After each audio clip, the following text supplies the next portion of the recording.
Conquer the passive voice. Identifying the subject, verb, and object.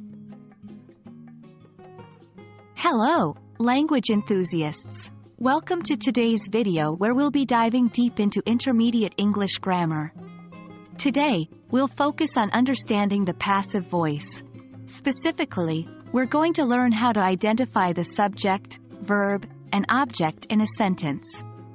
This knowledge is the foundation for converting sentences from active voice to passive voice.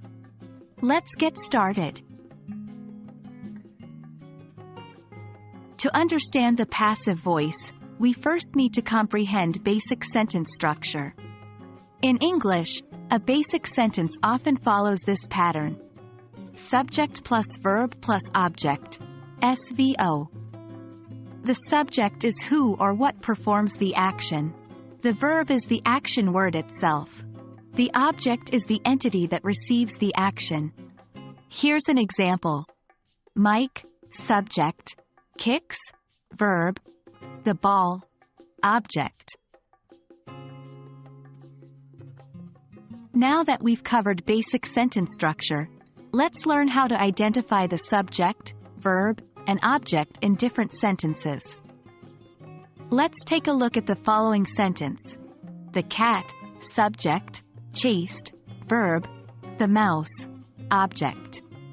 We can easily identify that the cat is the subject because it is the one performing the action.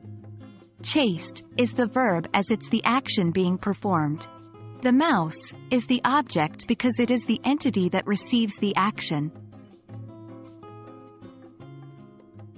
Now, let's put our learning into practice with some exercises. Try to identify the subject, verb, and object in these sentences. 1. Susan, subject, baked, verb, a cake, object. 2.